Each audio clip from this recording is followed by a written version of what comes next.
Fala galera, tudo beleza? Tudo tranquilo? Pessoal, vamos resolver questões da banca FCC sobre o tema bancos de dados, né? Banco de dados, a parte conceitual e a parte de bancos de dados relacionais. Vamos ver como é que a banca aborda esse assunto aí nas questões de prova. Vamos lá, FCC 2020, Assembleia Legislativa do Amapá, aí para o cargo de analista legislativo. Durante o projeto de uma base de dados relacional, após o processo de normalização ter iniciado, se uma relação apresentar chave primária composta, é correto garantir que esta relação está na... Então vamos lá. Primeira, segunda, terceira, forma normal de Boyce-Codd ou quarta forma normal? O que é possível garantir com base nessas informações que a questão deu, pessoal? Vamos fazer uma avaliação de todas? Será que é possível dizer que está na primeira? Pessoal, para estar na primeira forma normal, qual é o requisito? Que somente teremos atributos atômicos. Não podemos ter nem atributos multivalorados, né? Não multivalorados.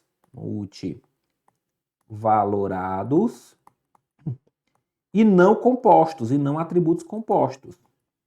A questão falou alguma coisa acerca disso, pessoal? Não, né? A gente não tem exatamente como concluir que nós não temos esses atributos. Só que existe uma informação que é bem importante, bem relevante a respeito da primeira forma normal.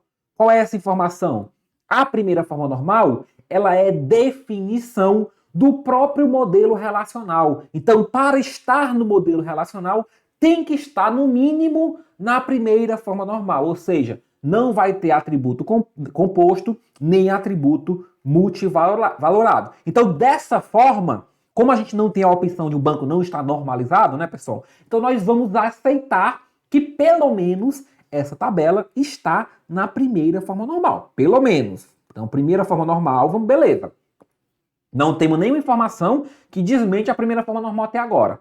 A gente pode até não ter a certeza, né, em relação aos atributos, mas, pelo menos, também não temos a negação. Aí vamos avaliar se está na segunda forma normal. Para estar na segunda forma normal, o que é que a tabela precisa? Ela precisa não ter dependência funcional parcial, né? Não pode ter dependência funcional parcial. E o que é uma dependência funcional parcial? É quando eu tenho mais de um atributo na chave, minha chave primária, e algum dos atributos não chave depende somente de parte dessa chave. Aí olha só o que a questão nos disse, ó. A questão nos disse que a chave primária é composta. Por quê, pessoal? Essa informação é importante. Porque se a chave primária fosse simples, aí nunca eu teria dependência parcial. Vamos pensar numa chave formada pelos atributos A e B. Aí nós temos o C e D, ó. Esses dois são atributos-chave. Suponha que C depende só de B e que D dependa só de A. Aí nós temos o quê? Nós temos uma dependência funcional parcial. Se temos dependência funcional parcial, nós não cumprimos a segunda forma normal. Então, como a chave é primária composta, nós não podemos garantir que a tabela está na segunda forma normal. Então, nós já matamos aqui a segunda, a terceira, a normal de Boyce-Codd e a quarta, porque elas são cumulativas. Então, nós ficamos com a primeira, que embora nós não tenhamos informações sobre ser multivalorado ou composto, nós temos a informação de que é um banco relacional. E para ser um banco relacional, precisa estar, no mínimo, na primeira forma normal. Beleza, pessoal? Entendido essa questão da normalização aqui? Ok, vamos lá. FCC 2019, Metrô São Paulo. Pergunta o seguinte, considera a seguinte coleção de dados denominada pedido. Então nós temos aí, ó, uma descrição de uma tabela pedido, né? Grupo que repete N vezes, tantas quantas foram os pedidos, para cada pedido vai ter um registro, né? Número de pedido, chave primária de pedido, o número do pedido, data do pedido, valor total do pedido, item do pedido, grupo que repete N vezes, tantas quantas forem os itens do pedido.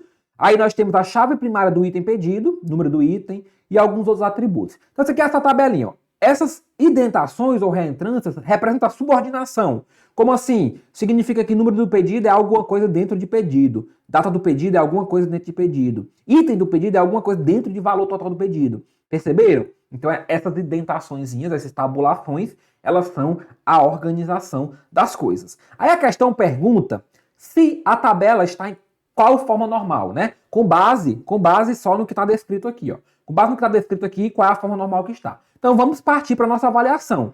Será que está na primeira forma normal? Para estar na primeira forma normal, nós temos que ter somente atributos atômicos. Não podemos ter atributo multivalorado. O que é um atributo multivalorado? Aquele que aceita mais de um valor. E não podemos ter atributos compostos, aqueles atributos que poderiam ser subdivididos. Vamos avaliar então. Então, suponha que a nossa tabela é pedido, nós temos lá os registros, que são os pedidos. Não tem problema o registro da tabela se repetir várias vezes, tá? Eu posso ter o pedido 1, pedido 2, pedido 3, tá aí, beleza. Aí nós temos a chave primária desse pedido, que é o número do pedido, beleza. Qual que é o grande problema aqui, ó? Quando a gente chega em item do pedido, é um grupo que repete N vezes. O que significa isso? Que para cada pedido, vamos supor o pedido 1, eu vou ter vários itens de pedido. Item de pedido 1, item de pedido 2. Então, na verdade, isso aqui, ó, é um atributo o quê? Multivalorado. Se é um atributo multivalorado, então eu não estou de acordo com a primeira forma normal. Essa tabela nem é considerada a tabela do modelo relacional, por exemplo. Já que a definição exige que para ser relacional precisa estar na primeira forma normal. Como nós temos aqui um atributo multivalorado, por que eu sei disso? Porque ele se repete N vezes. Então, para o mesmo pedido, eu teria vários itens. Como é que eu resolvo isso? Como é que eu normalizo isso? Aí eu criaria uma tabela separada, item do pedido, e aí eu crio uma chave estrangeira para apontar para o pedido. Aí perceba que eu evito que no mesmo local eu tenho numa mesma tabela eu tenho vários valores para um único atributo. Então, pessoal, essa tabela ela está desnormalizada. Desnormalizada, porque contém grupos de repetição. Se ela está desnormalizada, ela nem está na primeira, nem na segunda, nem na terceira, nem na bolsa e código. Beleza? Show de bola, então. SPCC 2019, TRF, terceira região. Em normalização, a dependência funcional, DF, se caracteriza quando? Ou seja, ele quer saber o que é uma dependência funcional, né? Qual que é o conceito de dependência funcional. Vamos ler. Para saber o valor de um atributo DF, basta saber o valor de qualquer um dos atributos pertencentes à chave composta? Pessoal, não. A dependência funcional ela tem a ver com a determinância dos atributos, ou seja, um atributo determina outro. Como é que a gente lê a dependência funcional? Aqui, ó. A setinha B. Vamos dar um exemplo para facilitar o entendimento. A setinha B. O que é que significa isso? Que B é determinado por A, ou que aqui a gente tem uma dependência funcional de A para B. Ou seja, a gente consegue facilmente identificar o valor de B através do valor de A. Suponha que A seja o CPF e B seja o nome. Então, a partir do CPF, né, pessoal, eu consigo identificar o nome. Então, isso é a dependência funcional. É para qualquer atributo se a chave for composta. Suponha que chave A e B é composta, né, formada por A e C, por exemplo. Não, aí eu não preciso só de um deles, não. Eu tenho que saber todos. Eu tenho que saber todos para poder identificar B. Senão nem precisaria ela ser composta, né? Nem precisaria ela ser composta. Tem-se mais de um atributo na chave, portanto, chave composta, descrevendo a mesma entidade. Pessoal, não necessariamente tem que ter chave composta para ter uma dependência funcional. Para saber o valor de um atributo DF não chave, basta conhecer o valor da chave. Exatamente aquele exemplo que a gente deu, ó. Se eu sei o CPF, que é chave, então eu consigo saber o nome, consigo encontrar o nome. Então basta numa dependência funcional, se CPF determina nome, então, sabendo o valor de CPF, eu consigo identificar o valor de nome. Então, correto o item C. Correto o item C. D. O atributo chave é obrigatoriamente composto por dois ou mais atributos. E fica implícito que cada atributo, parte da chave, é DF de cada um dos demais atributos. Pessoal, o atributo é composto por dois ou mais? Não. Pode ser só um, tá? Chave pode ser só um atributo, pode ser uma chave simples. O atributo chave é obrigatoriamente composto por dois ou mais? Também não. Né? Então já matamos. Dependência funcional é isso. Dependência funcional é eu sabendo o determinante, eu vou saber o determinado. Basicamente é isso. FCC 2019, Sanasa Campinas. Analista de TI.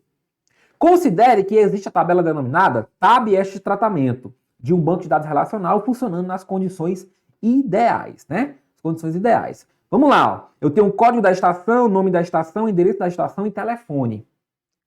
Essa tabela, ela está em qual forma normal? Essa tabela está em qual forma normal? Vamos avaliar, ela está na primeira forma normal? Como que eu avalio que está na primeira forma normal? Se ela tem atributo composto ou multivalorado, ela não está. Ela tem que ter atributo somente atômico. O que é um atributo multivalorado? Aceita mais de um valor. O que é um atributo composto? Atributo que poderia ser subdividido. Código da estação é multivalorado? Aceita mais de um valor? Teoricamente não, pelo que a gente está vendo aqui. É composto? Poderia ser quebrado? Não, o código é um código único. O nome da estação é composto? Não. Multivalorado? Não. Endereço da estação. Olha só, nós temos rua, nós temos número, nós temos aqui o bairro, talvez, né? A cidade. Então, olha só, o endereço da estação, ele poderia ser quebrado em várias partes. Então, aqui nós temos o exemplo de um atributo multivalorado. Opa, multivalorado não. Um atributo o quê? Composto. Composto. Quem poderia ser multivalorado aqui? O telefone. Multivalorado. Nesse exemplo, o telefone a gente não pode concluir que ele é multivalorado, porque não tem 2 telefones aqui sendo representados para cada linha. Tá? Mas ele pode ser um atributo multivalorado se a tabela aceitar mais de um telefone. Então, em relação ao que a gente tem na questão, a gente só consegue concluir que o endereço da estação é composto. Então ele poderia ser quebrado. Então essa tabela, ela nem está na primeira forma normal. Na verdade, ela nem deveria ter sido dita como modelo relacional. Nem deveria ter sido dita como modelo relacional. Por quê? Porque para ser modelo relacional tem que estar na primeira forma normal. É condição necessária para isso. Beleza? Mas a gente conseguiu aí entender, né, por que não está na primeira, porque é composto. Se o telefone tivesse outro telefone aqui, pessoal, aí também iria ferir a primeira forma normal, porque eu teria mais de um valor para um mesmo atributo no mesmo registro. Ok? FCC 2019, TRF, quarta região. Infringe a terceira forma normal uma entidade na qual a presença de um atributo que possui restrição de entrada decorrente do uso de constraint check. Vamos lá, ó. Infringe a terceira forma normal, pessoal. Terceira FN. Terceira FN. O que é que diz a terceira forma normal? Que eu não posso ter dependência funcional transitiva. O que é a dependência funcional transitiva? Um atributo não chave dependendo de outro não chave. Então, cada atributo tem que depender diretamente da chave. Dito isto, vamos avaliar os itens. Então, vamos lá. Infringe, ele quer que infringe. Que possui restrição de entrada decorrente do uso de constraint check? Não, constraint check não tem nada a ver com terceira forma normal, na verdade com nenhuma, né? Que é chave estrangeira, mas não faz parte da chave primária composta. Pessoal, as restrições nas formas normais não tratam de chave estrangeira. Elas tratam das relações com as chaves. A partir da segunda forma normal, a gente tem relação com a chave primária. Não tem nada a ver com chave estrangeira. Então, a gente já elimina o item B e o item C. Ó. Cujo valor é resultante da multiplicação de valores contidos em 2 outros atributos. E agora? E agora acontece o seguinte. Se eu tenho, por exemplo, uma tabela formada por A, B, C e D, e a minha chave é A, e esse D ele é obtido da multiplicação de outros 2, ou seja, D seria obtido a partir da multiplicação de C, B e C, suponha que aqui é o valor unitário, e aqui é a quantidade, aí aqui tem o valor total. Se eu tenho um valor total que é obtido pela multiplicação, pela derivação de outros atributos da tabela, então eu estou ferindo a terceira forma normal. Eu estou infringindo a terceira forma normal. Por quê? Porque eu estou tendo um atributo que depende de outros atributos não chave. Significa que eu tenho o quê? Eu tenho uma dependência funcional transitiva. E não podemos ter para cumprir a terceira forma normal. Então o item D, né, é o nosso gabarito. Infringe se eu tiver isso. Cujo valor é totalmente dependente de ambos os atributos da chave primária composta. Na verdade, isso aqui é a descrição, pessoal. Descrição da segunda forma normal. Para estar na segunda forma normal tem que ter o quê? Todo atributo não chave depende da totalidade da chave e não apenas de parte dela. É o que a gente chama de dependência funcional total, né? Dependência funcional total. Não podemos ter dependência funcional parcial. Show de bola, então? Então, quem infringe a terceira é o item D. FCC 2019 TRF, quarta região. Vamos lá. Suponha a seguinte estrutura de dados que registra o trâmite dos processos pelas diversas unidades do Tribunal Regional Federal da quarta região, TRF4. Aí vem lá, tabelinha trâmite processo, tem os seus atributos e tal. E ele fala o seguinte: sabendo que os dados sublinhados são a chave identificadora da estrutura trâmite processo, que não se repete entre os inúmeros processos, então não, a chave aqui é número do processo e ID da unidade de trâmite. O dado data, ingresso, processo, unidade, isso aqui, né? É dependente apenas de ID trâmite. O dado descritivo processo é dependente apenas de número do processo. Beleza? O dado nome e unidade trâmite é dependente apenas de ID unidade trâmite. Ó. Nome unidade trâmite, apenas de ID unidade trâmite. Esqueci, a gente pulou ele aqui, né? Então essas são as dependências que existem aí. As dependências que existem aí. Aí ele pergunta, essa tabela, o analista observou corretamente que essa estrutura está em qual forma normal? De cara, pessoal, de cara, o que é que eu já sei? Que eu tenho dependências funcionais parciais. Por quê? Porque eu tenho atributos que dependem somente de parte da chave. A chave é formada por dois atributos. Dois atributos, né? Dois atributos. E alguns dependem só de um e outros dependem só do outro atributo. Então eu não tenho uma dependência funcional total. Eu tenho uma dependência funcional parcial. Se eu tenho dependência funcional parcial, eu sei que essa tabela não está na segunda, já de cara. Então está na terceira? Não pode estar na terceira, que não está nem na segunda. Estaria na segunda se fosse retirado esse atributo? Não, porque tem outras dependências também. Não está na segunda, conforme o item C. Conforme o item C. Então, beleza. Ó, estaria na segunda, não. Para estar na segunda, pessoal, eu teria que quebrar em duas tabelas. Aí teria uma tabela, o número do processo e o descritivo do processo. E outra tabela, o ID de unidade de trâmite, com a data do ingresso e o nome da unidade de trâmite. E fazer uma relação dela através de uma chave estrangeira. Tá? Mas, como eu tenho uma dependência parcial, na verdade várias, né? Tem 3 dependências parciais, então ela não está na segunda forma normal. FCC 2019 TJ Maranhão. Uma entidade de ligação possui uma chave primária composta pelos atributos que são chaves primárias nas entidades ligadas a ela. A verificação para saber se os atributos não chave são dependentes total ou parcialmente da chave primária composta, com o objetivo de eliminar as dependências funcionais parciais, é feita na... Qual que é a forma normal que visa eliminar a dependência funcional parcial? Segunda forma normal, né, pessoal? Vamos retomar.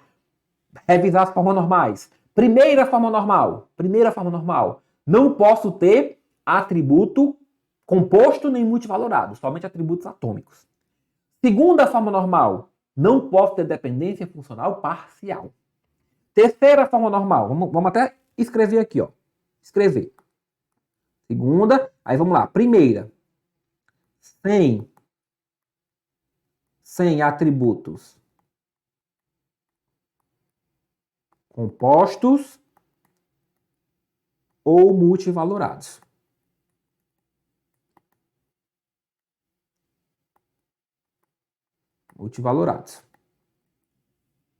Segunda, sem dependência, tá ali, ó, sem dependência funcional parcial. Segunda. Terceira, sem dependência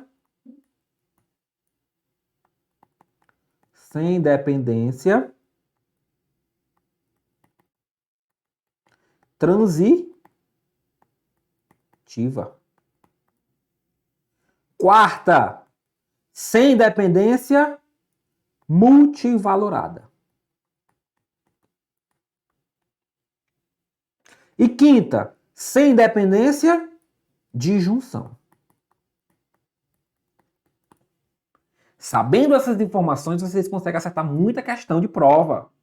Sabendo a definição, o que é que pode e o que é que não pode em cada uma forma normal. Como a questão perguntou, né, sobre as dependências parciais, então nós estamos tratando de que forma normal? Da segunda. Segunda. Ok? Segunda. FCC 2019, TJ Maranhão. Ter um campo calculado em uma tabela, ou seja, um campo que é resultante do cálculo com valores de outros campos, viola direta e principalmente a... Se eu tenho um campo calculado, galera, ó, A, B, C, D, A é a chave, D é calculado a partir de outros, então ele é um campo derivado, um campo calculado. O que é que significa isso? Que ele tem uma dependência com outros campos não chave, que ele tem uma dependência transitiva. Se ele tem uma dependência transitiva, está violando diretamente quem? A terceira forma normal. Terceira forma normal. Perfeito? FCC 2019 Sanasa Campinas. Uma característica fundamental da abordagem de um banco de dados é que o sistema de banco de dados possui não apenas o banco de dados, mas também uma completa definição ou descrição da estrutura desse banco de dados e suas restrições. Essa definição fica armazenada em um local que contém informações como a estrutura de cada arquivo, o tipo e o formato de armazenamento de cada item de dado e várias restrições sobre os dados. A informação armazenada neste local tem uma certa denominação e descreve a estrutura do banco de dados primário. O local ao qual se refere e a denominação da informação nele armazenada são correta e respectivamente o quê? Olha lá, ele está pedindo dois conceitos. Ele está pedindo o conceito do local onde fica armazenada a informação da estrutura do tipo de arquivo, do tipo, do formato de armazenamento, de cada item, das restrições. Que local é esse, pessoal? Dentro de um banco de dados. Pessoal, esse local é o catálogo ou dicionário de dados.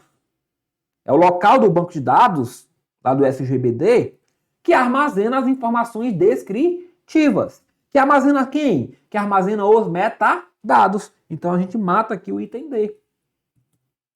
O banco de dados, ele não armazena apenas os dados, ele armazena também os elementos descritores, os chamados metadados. O que são esses metadados? São dados que descrevem os outros dados, que dizem, olha, a forma de armazenamento é essa, os tipos de dados são esses, as restrições aplicáveis são essas. Então tudo isso está nos metadados. E esses metadados ficam armazenados no catálogo ou dicionário de banco de dados ou catálogo ou dicionário de SGBD. Metadados também são chamados de informações de descritor. Porque descreve, né, pessoal? Informações de descritor. E o catálogo, a gente falou, que é chamado também de dicionário. Beleza? Ok, então, letra D, questão conceitual. FCC 2019, TRF, quarta região.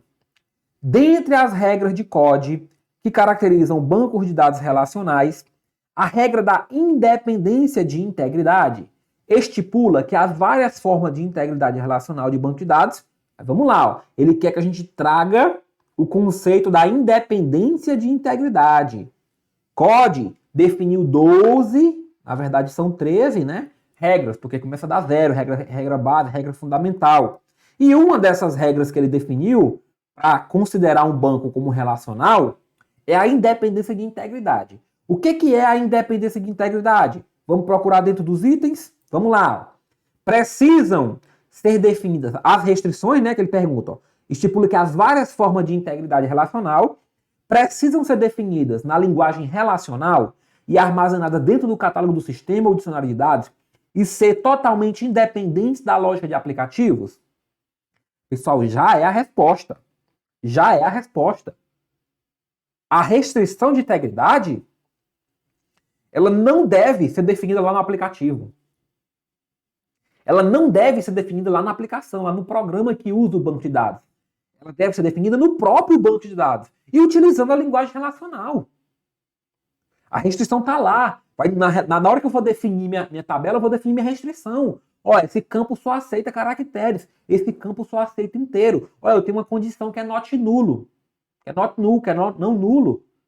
A definição de tudo isso vai estar no próprio banco de dados e não no programa aplicativo. Ah, professor, significa que no programa aplicativo eu também não posso ter restrições? Pode, não tem problema de ter restrições lá. Só que as restrições do relacional têm que estar no modelo relacional. Você pode até ter outras restrições lá também, no programa aplicativo. Então, beleza?